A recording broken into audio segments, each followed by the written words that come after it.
एक सुबह जब उन्हें नाश्ता दिया जाता है तो जैसे ही वो प्लेट के ऊपर से कपड़ा हटाते हैं, बहादुर शाह जफर की चीख निकल जाती है उस प्लेट को देख। मुसलमान भी डायरेक्ट अंग्रेजों के साथ मिलकर के काम करें जिससे कि हिंदू डोमिनेट ना कर पाए मुसलमानों के ऊपर। कांग्रेस को हिंदुओं की पार्टी के रूप में देखा जाने लगा।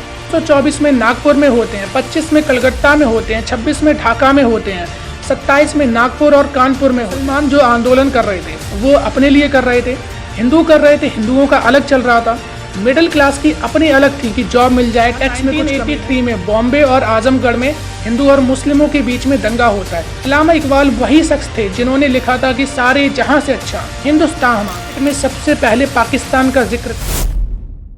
पाकिस्तान बनाने के पीछे कोई एक शख्स या फिर नेता जिम्मेदार नहीं था, बल्कि पाकिस्तान बनने की नींव तो बहुत पहले ही डल चुकी थी। जनता के जहन में एक अलग मुस्लिम देश बनाने की मानसिकता घर कर चुकी थी।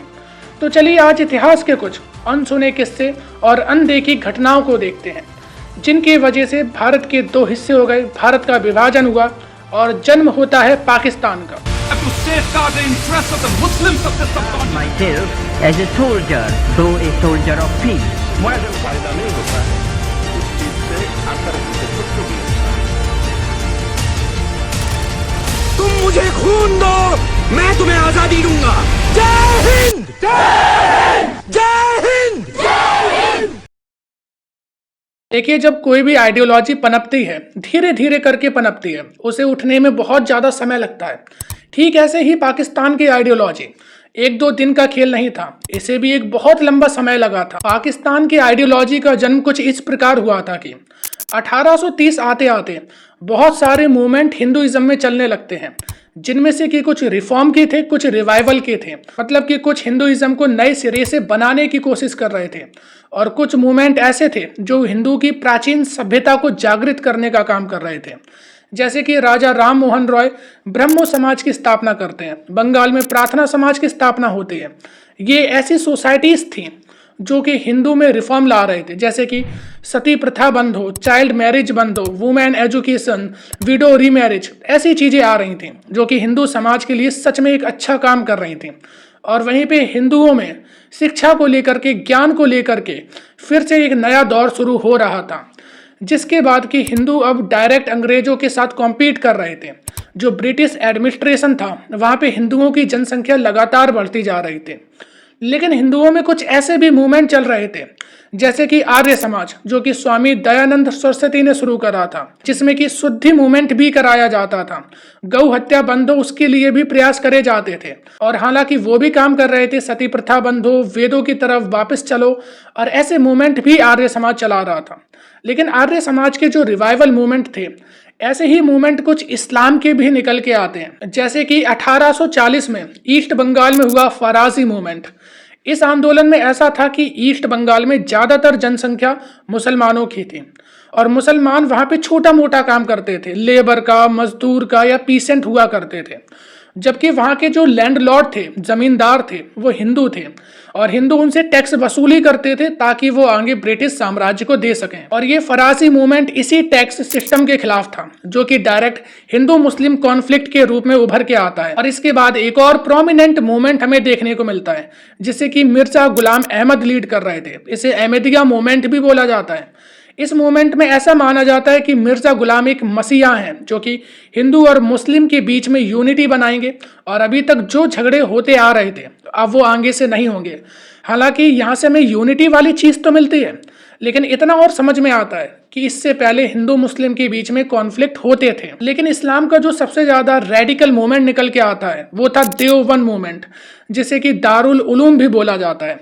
ये लोग हदीस पे, कुरान पे ज़्यादा ही अपना फोकस करते थे और इस्लाम की तालीम मुसलमानों तक पहुंचाने का काम करते थे। ये भी धीरे धीरे आर्य समाज जैसे शुद्धिकरण कर रहा था, ये उसके खिलाफ में मूवमेंट था। तो ऐसे ही जो मूवमेंट निकल के आ रहे थे, इनसे क्या हो रहा था कि एक नेशनल प्राइड का सेंस तो बन रहा था कि ये देश हमारा है, ये सभ्यता हमारी है। लेकिन उसी के साथ जो दो अलग अलग कम्युनिटीज़ थी जो लगभग 1000 साल से एक दूसरे के साथ में थी और एक दूसरे से कॉन्फ्लिक्ट में भी थी, उनके बीच में ज़्यादा ही कुछ ज्ञान बढ़ने की वजह से दूरियां फिर से आना तय थी। लेकिन जो मुसलमानों में सबसे बड़ा रिवाइवलिस्ट मूवमेंट निकला वो था अलीगढ़ मूवमेंट, जिसकी की स्टार्टिंग करी थी सर सैयद अहमद खान ने। सर सैयद अहमद खान की कहानी बड़ी दिलचस्प है। हुआ क्या, 1857 की क्रांति के बाद मुगल बादशाह बहादुर शाह जफर को रंगून की जेल में डाल दिया जाता है। एक सुबह जब उन्हें नाश्ता दिया जाता है तो जैसे ही वो प्लेट के ऊपर से कपड़ा हटाते हैं, बहादुर शाह जफर की चीख निकल जाती है उस प्लेट को देख करके, क्योंकि उस प्लेट में बहादुर शाह जफर के दोनों लड़कों के कटे हुए सिर रखे थे। इन्हीं सबको देख करके जब सर सैयद अहमद खान देखते हैं कि धीरे धीरे करके अब जो मुसलमानों की पोजीशन थी वो कम होने लगी थी, क्योंकि सैयद अहमद खान का मुगल कोर्ट में आना जाना लगा रहता था। ये एजुकेशन के प्रति भी इनका अच्छा रुझान था, ये खुद भी पढ़े लिखे थे। तो ये देखते हैं कि अब हमें मुसलमानों के लिए कोई ऐसा मूवमेंट करना चाहिए जिससे कि हम डायरेक्ट हिंदुओं से कॉम्पीट कर सकें। कि अभी जो अंग्रेजों के साथ हिंदू काम करते हैं तो मुसलमान भी डायरेक्ट अंग्रेजों के साथ मिलकर के काम करें, जिससे कि हिंदू डोमिनेट ना कर पाए मुसलमानों के ऊपर। इसी वजह से सैयद अहमद खान मूवमेंट चलाते हैं जो कि मुसलमानों की जागरूकता के लिए था। इसी मूवमेंट के तहत मोहम्मदियन एंग्लो कॉलेज भी खोला जाता है, जो कि बाद में चलकर अलीगढ़ कॉलेज भी बनता है। इसी अलीगढ़ कॉलेज से कई मुस्लिम छात्र जो कि बाद में बड़े मुस्लिम लीडर बन के निकले, जिसकी वजह से इस्लाम की एक रेडिकल मानसिकता भी बाहर आई, जिन्होंने कि आगे चल करके पाकिस्तान की नींव डाली। और तभी 1985 में एच.ओ. ह्यूम, जो कि एक ब्रिटिश अंग्रेज ऑफिसर थे, वो कांग्रेस की स्थापना करते हैं। कांग्रेस की जब स्थापना हुई उस समय पर कांग्रेस में हिंदू लीडर बहुत ज्यादा थे, तो कांग्रेस को हिंदुओं की पार्टी के रूप में देखा जाने लगा। सर सैयद अहमद खान ने इसी का विरोध करा कि मुसलमानों को कांग्रेस ज्वाइन नहीं करनी चाहिए, क्योंकि कांग्रेस एक हिंदू की पार्टी है। इस तरीके से अलग एक मुस्लिम आइडेंटिटी शुरू से बनती चली गई और कांग्रेस को एक टैग मिला कि कांग्रेस एक हिंदू पार्टी है। देखिए, वीडियो में मैं आपको थोड़ा इंटरप्ट करके एक पॉइंट बताना चाहता हूं कि मुसलमान जो आंदोलन कर रहे थे वो अपने लिए कर रहे थे, हिंदू कर रहे थे, हिंदुओं का अलग चल रहा था। मिडिल क्लास की अपनी अलग थी कि जॉब मिल जाए, टैक्स में कुछ कमी हो। बिजनेस क्लास के जो लोग थे इसलिए कर रहे थे कि अगर नेशनल मूवमेंट चलेगा तो हमारे सामान की ज़्यादा बिक्री होगी। मतलब कि जितने भी मूवमेंट चल रहे थे उनमें से लोग अपना अपना फायदा देख रहे थे, किसी को देश की कोई परवाह नहीं थी। ये मैं तब की बात कर रहा हूँ जब स्टार्टिंग में ये सारे मूवमेंट शुरू हुए थे। लेकिन धीरे धीरे जब नेशनलिज्म की भावना बढ़ने लगती है, रोमांटिसिज्म, जो हमारे बड़े बड़े पोएट थे, लेखक थे, उन्होंने कविताएं लिखी, ऐसे गीतों का सृजन करा, नारे लिखे, जिनकी वजह से एक भारत की और हमें आज़ादी चाहिए, ये देश हमारा है, ऐसी भावनाएं जब आई तब जाकर के लोग देश के लिए लड़ना शुरू करें। उससे पहले लोग केवल अपने जो उनका निजी स्वार्थ था उसके लिए लड़ाई कर रहे थे। चलिए अब अपनी कहानी पर वापस आते हैं। जिस तरीके से हिंदू और मुस्लिम में आइडियोलॉजिकल डिवाइड हो रहा था, जो कि था नेशनलिज्म के लिए, लेकिन वो लोग क्योंकि अलग अलग कल्चरल आइडेंटिटी थी उसे लेकर के चल रहे थे। अभी ये सब हो ही रहा था, तभी 1905 में अंग्रेजों ने क्या करा, बंगाल का विभाजन कर दिया। ये जो अभी आप इमेज देख रहे हो ये यूनाइटेड बंगाल की है और ये वाली इमेज डिवाइडेड बंगाल की है, जिसमें कि बंगाल का कुछ पार्ट आसाम का लेकर के ईस्ट बंगाल बनाया जाता है। माना यह जाता है वेस्ट बंगाल में हिंदुओं की पॉपुलेशन ज़्यादा थी, ईस्ट बंगाल में मुसलमानों की पॉपुलेशन ज़्यादा थी, इस वजह से डिवाइड करा। हालांकि अंग्रेजों का ये कहना था कि उस टाइम पर 78 मिलियन की पॉपुलेशन थी बंगाल की, इसी वजह से उन्होंने बंगाल को 2 हिस्सों में डिवाइड करा था ताकि एडमिनिस्ट्रेटिव वर्क उनका अच्छी तरीके से होता रहे। लेकिन अगर मैं अपने पर्सनल पॉइंट ऑफ व्यू की बात करूं तो जिस तरीके से अभी आइडियोलॉजी जो ज़्यादा से ज़्यादा प्रचारित हो रही थी या अंग्रेजों के खिलाफ जितने भी बड़े मूवमेंट हो रहे थे वो सारे बंगाल से निकल रहे थे। इस वजह से अंग्रेजों का ज़्यादा एडमिनिस्ट्रेटिव जोर डालना बंगाल के ऊपर लाजमी था। इसीलिए यही कारण रहा होगा कि अंग्रेजों ने बंगाल को डिवाइड करा। और बंगाल को डिवाइड करने का नतीजा ये होता है कि हिंदू मुस्लिम में और ज़्यादा तकरारें बढ़ने लगती हैं। इसी के बाद 1906 में सलीमुल्लाह, जो कि ढाका का नवाब था, उसके साथ आगा खान मिलकर के मुस्लिम लीग की स्थापना कर देते हैं। उस टाइम पर ये दोनों मुस्लिम बड़े लीडर हुआ करते थे। अपने साथ में और मुस्लिम लीडर्स को लेकर के ऑल इंडिया मुस्लिम लीग की फॉर्मेशन करते हैं। अब जब ऑल इंडिया मुस्लिम लीग की फॉर्मेशन हुई तो दोनों के बीच में और ज़्यादा सेपरेटिज्म बढ़ने लगा था।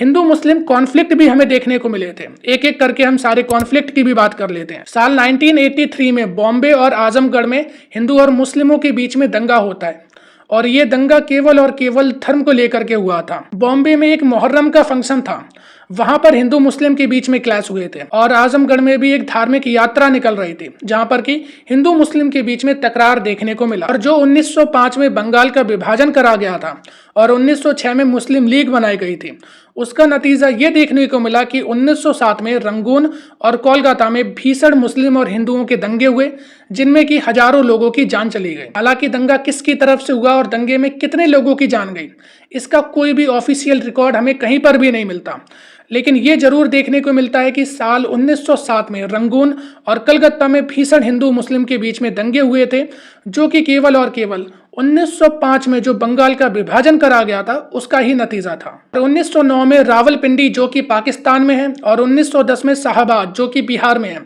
यहाँ पर भी हिंदू मुस्लिम के बीच में दंगे होते हैं।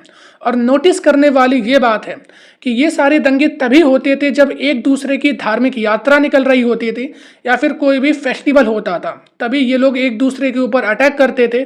और क्योंकि कोई भी ऑफिशियल डाटा ना होने की वजह से हम इसकी पुष्टि नहीं कर सकते कि कितने लोग इन दंगों में मारे गए या दंगा किसकी तरफ से पहले शुरू करा गया। खैर 1907 में मुस्लिम लीग सेपरेट इलेक्टोरेट की मांग करती है और 1909 में जो मॉन्टेग्यू क्लेम्सफोर्ड रिफॉर्म आया था उसमें मुसलमानों को सेपरेट इलेक्टोरेट की परमिशन दे दी जाती है।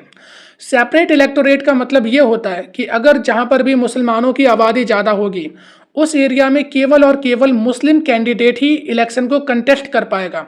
मतलब कि जहां पर जिसकी पॉपुलेशन ज़्यादा, जैसे कि ये केवल अभी मुस्लिम को दिया गया था, तो अगर मुस्लिम की पॉपुलेशन एक एरिया में ज़्यादा है तो बाकी के किसी भी धर्म का जो व्यक्ति होगा वहां पे इलेक्शन में नहीं खड़ा हो सकता। अब हिंदू मुस्लिम में तकरारें इतनी ज़्यादा बढ़ने लगी थी कि इकोनॉमिक पॉलिटिकल ग्राउंड पे हर जगह पर वो देखने को साफ तौर पे नजर आ रही थी।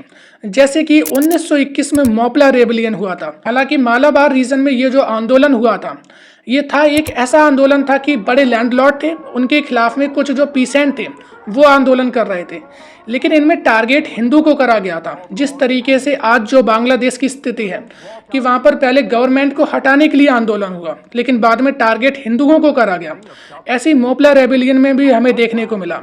ज़्यादातर जो लैंडलॉर्ड थे वो हिंदू थे और वहाँ पर जो पीसेंट थे वो मुसलमान थे, तो उन्होंने लैंडलॉर्ड के खिलाफ करा था, लेकिन फिर टारगेट करके सीधे हिंदू जनसंख्या को टारगेट किया जाता है। इसके बाद में 1923 में कोहट में आंदोलन देखने को मिलते हैं जहां पे कि कुछ अफवाहें फैलने की वजह से मुसलमानों ने हिंदुओं के ऊपर अटैक करा।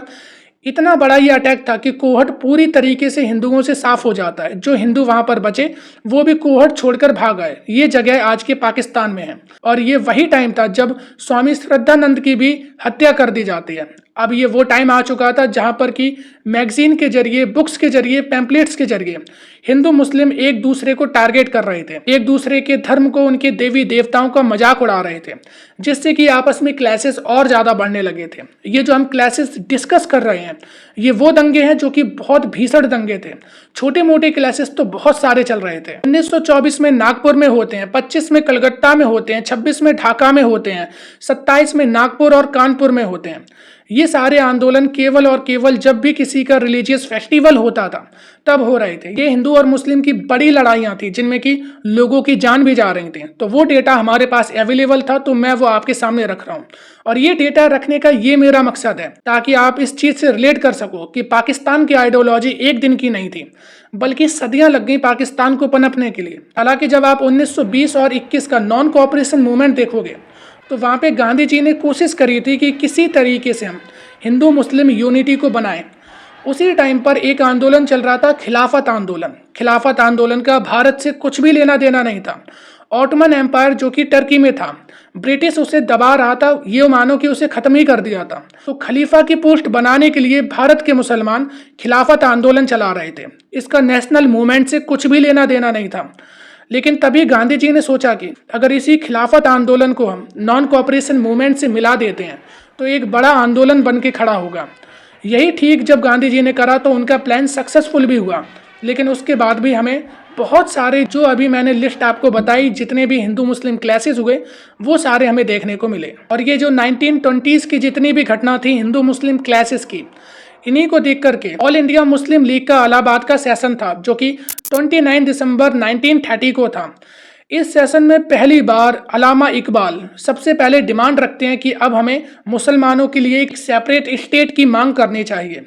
अल्लामा इकबाल वही शख्स थे जिन्होंने लिखा था कि सारे जहां से अच्छा हिंदुस्तान हमारा, लेकिन उनकी आइडियोलॉजी में इतना चेंज आ चुका था कि वो पहले व्यक्ति बन जाते हैं जिन्होंने कि सबसे पहले 2 नेशन की ऑफिशियली डिमांड करी थी इलाहाबाद सेशन में, जिसमें कि उनका कहना था कि Punjab, north west frontier alliance, Sindh, Balochistan, ये सारे रीजन ऐसे हैं जो कि मुसलमानों का एक अलग स्टेट बनने के लायक हैं, तो हमें ये अलग स्टेट मुसलमानों के लिए मांगने चाहिए। और एक अलग स्टेट मांगने के पीछे उनका ये रीजन था कि मुसलमानों की कल्चरल आइडेंटिटी अलग है, उनके रहन सहन का तौर तरीका अलग है, उनके रिचुअल्स अलग हैं, और इन सब चीजों की सुरक्षा केवल हम एक अलग मुस्लिम स्टेट में ही कर सकते हैं। इकबाल कहते हैं कि I would like to see the Punjab Northwest Frontier Alliance, Sindh, Balochistan amalgamated into a single state, self-government within the British Empire or without the British Empire. The formation of a consolidated Northwest Indian Muslim state appeared to me to be the final destiny of the Muslims at last Northwest India.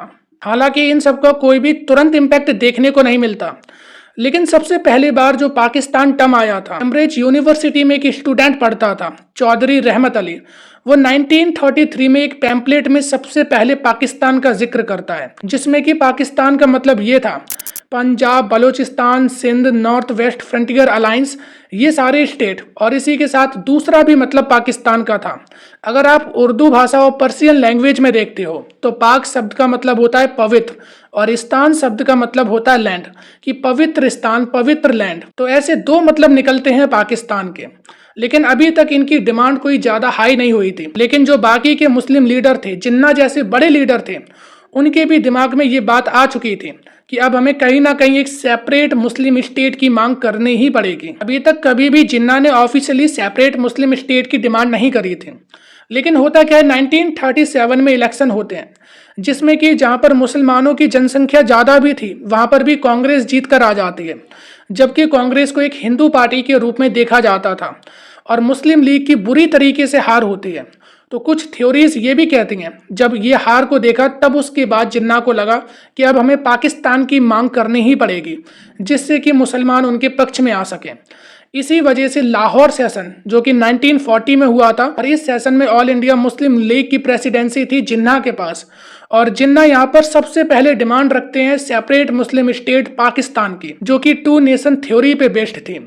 To safeguard the interests of the Muslims of this subcontinent, then I'm left with no choice but to bid goodbye to constitutional methods.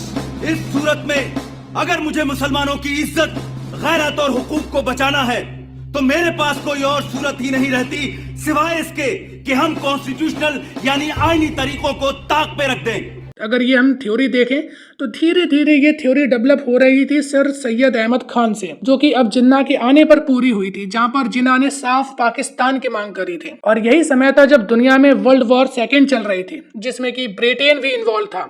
उसे लड़ने के लिए सैनिकों की जरूरत थी। तब भारत में क्रिप्स मिशन आता है, उसमें ये मांग रखी गई थी कि अगर भारतीय सैनिक अगर हमारा साथ देते हैं वर्ल्ड वॉर 2 में, और युद्ध के खत्म होने के बाद तब हम जितनी भी पावर ऑफ ट्रांसफर होगा वो इंडिया को सौंप देंगे, कांग्रेस को सौंप देंगे। लेकिन इसे ऑल इंडिया मुस्लिम लीग और कांग्रेस दोनों ही सिरे से नकार देते हैं। और इसी साल तभी गांधी जी लॉन्च कर देते हैं क्विट इंडिया मूवमेंट, जो कि माना जाता है कि अंग्रेजों की ताबूत में आखिरी कील बन करके साबित हुआ था। हालांकि इसमें कोई भी बड़े लीडर पार्टिसिपेट नहीं कर पाए थे, क्योंकि अंग्रेजों ने सब कुछ जेल के पीछे डाल दिया था। लेकिन फिर भी ये ऐसा मूवमेंट था जो कि बिना लीडरों के चल रहा था, लेकिन ये ऐसा मूवमेंट था जो बिना लीडर्स के चल रहा था, क्योंकि ऐसा माना जाता है अब तक जनता में इतनी ज्यादा पॉलिटिकल नॉलेज आ चुकी थी कि वो अपने अधिकार के लिए लड़ना खुद सीख चुके थे, और बाकी सारे नेता जेल से बैठ करके ऑपरेट कर रहे थे। गांधी जी खुद पूना के येरावाड़ा जेल में इस समय पर थे। और इसके बाद 1945 में शिमला कॉन्फ्रेंस होती है, जहां पे कि ब्रिटिश गवर्नमेंट ये कहती है कि इंडिया में आप लोग एक एंट्रिम गवर्नमेंट फॉर्म कर लो। कांग्रेस इसके लिए रेडी थी, लेकिन मुस्लिम लीग अपना ज़्यादा मुसलमानों का रिप्रेजेंटेशन चाहती थी, जो कि कांग्रेस ने साफ मना कर दिया था। दोनों पार्टीज एक दूसरे के आमने सामने खड़ी हो चुकी थी। इसी की वजह से शिमला कॉन्फ्रेंस फेल हो जाता है। और इन्हीं सभी घटनाओं को देखते हुए 16 अगस्त 1946 को जिन्ना अनाउंस करता है डायरेक्ट एक्शन डे की। जिन्ना कहते हैं we shall have India divided और we shall have India destroyed. नारे के साथ डायरेक्ट एक्शन डे की शुरुआत होती है, जहाँ पे कि बंगाल की नोआखली में हजारों हिंदुओं को काट दिया जाता है। हालांकि बाद में गांधी जी जाते हैं, जब ज़्यादा हिंदू मुस्लिम के बीच में क्लैशेस बढ़ने लगते हैं तो उन्हें रोकने की कोशिश करते हैं, और तभी आता है कैबिनेट मिशन, जो कि कहता है कि हम आपको ऑटोनॉमी प्रोवाइड करेंगे कुछ प्रोविंसेस में, और एक आपको फेडरल स्ट्रक्चर भी बना करके देंगे। लेकिन अब स्थिति गंभीर हो चुकी थी। कांग्रेस और मुस्लिम लीग दोनों ही इनसे मना कर देती हैं और कहती हैं कि अब हमें आज़ाद भारत चाहिए। और कहीं ना कहीं अभी तक जो बड़े लीडर थे कांग्रेस के, गांधी जी को छोड़ करके सरदार पटेल और नेहरू, वो इस चीज़ पे भी एग्री कर चुके थे कि मुसलमानों के लिए एक सेपरेट स्टेट पाकिस्तान बनना चाहिए। हालांकि इनमें से कोई ये सब चाहता नहीं था, लेकिन जिस तरीके से जो क्लैशेस बढ़ते जा रहे थे, जो दंगे मुस्लिम लीग की वजह से हो रहे थे, उसकी वजह से वो सोचते हैं कि इस पार्ट को कट ही जाना चाहिए भारत से। और फिर फाइनली 1947 में माउंटबेटन प्लान आता है, जो कि प्रपोज करता है कि 2 अलग अलग ऑटोनॉमस स्टेट बनेंगे, एक होगा इंडिया, एक होगा पाकिस्तान। पाकिस्तान जो कि रिलीजियस बेसिस पे बन रहा था। माउंटबेटन प्लान के अकॉर्डिंग 14 तारीख को इंडिपेंडेंस मिलेगी पाकिस्तान को, उसके बाद 15 को भारत को मिलेगी, और इंडिया और पाकिस्तान इंडिपेंडेंट एक्ट भी साइन करा जाता है। लेकिन ये जो बंटवारा हुआ था, ये पॉलिटिक्स की वजह से जरूर हुआ हो, लेकिन भारत की जो उस समय की जनता थी इतनी ज़्यादा पढ़ी लिखी नहीं थी। उन्हें नहीं पता था कि आनन फानन में जो ये बंटवारा हुआ है, जो ये लाइन भी खींची गई है, इसका क्या बेसिस होगा। अब तक ये क्लैशेस भी चलते रहेंगे, आखिर हम कहाँ पर जाएं। लोग अपने घरों को छोड़कर जाने लगते हैं, मुसलमान पाकिस्तान की तरफ जाते हैं, उस समय का पाकिस्तान बना था, उधर के हिंदू हिंदुस्तान की तरफ आते हैं। लोग अपने घर द्वार जायदाद छोड़कर देश बदलने में लगे थे, और ऐसा माना जाता है कि 10 से लेकर के 15 मिलियन लोग आबादी एक्सचेंज हो रही थी, जिसकी वजह से क्लैशेस देखने को मिलते हैं। लेकिन जिसकी हम लोग कभी बात नहीं करते कि उस टाइम पर वुमेन्स की क्या स्थिति थी। और दूसरे ग्रुप की वुमेन दिखती थी तो उसका या तो रेप होता था, या तो वो खुद ही कुएं में कूद के मर जाती थी, या फिर उनके घर वाले ही उन्हें मार देते थे ताकि उनकी इज्जत बची रहे, या फिर जो बचती भी थी तो वो दूसरी फैमिली के साथ उन्हें सेटल होना पड़ता था, क्योंकि नहीं पता जो उनकी ओरिजिनल फैमिली थी वो गई कहाँ। तो जितना ज़्यादा सफ़र वुमेन्स ने करा इस पार्टीशन में, उतना किसी ने नहीं करा, क्योंकि वो फिजिकल भी डैमेज हुई, इमोशनली भी डैमेज हुई, और अंततः सदियों की हिंसा के बाद जन्म हो गया पाकिस्तान का। तो ये थी पूरी कहानी कि किस तरीके से पाकिस्तान बना। और हालांकि ये एक हिस्ट्रिकल वीडियो थी, तो मैं आपको बता दूं कि जितने भी चीज़ें मैंने आपको बताई हैं वो आपको ईजिली गूगल पर, या फिर जो भी हिस्ट्री पढ़ते होंगे, जिन्होंने किताबें पढ़ी होंगी, उन्हें पता है कि ये सारी चीज़ें थीं। आपको बड़ी आसानी से कहीं पे भी ये डिटेल मिल जाएंगी, केवल आपको उन्हें देखना है। जिस तरीके से मैंने आपको बताया कि वो जो मूवमेंट चला था उसका क्या इम्पैक्ट पड़ा, ये कहीं नहीं लिखा मिलेगा, लेकिन फैक्ट आपको ईजिली हर जगह से मिल जाएंगे। Thank you.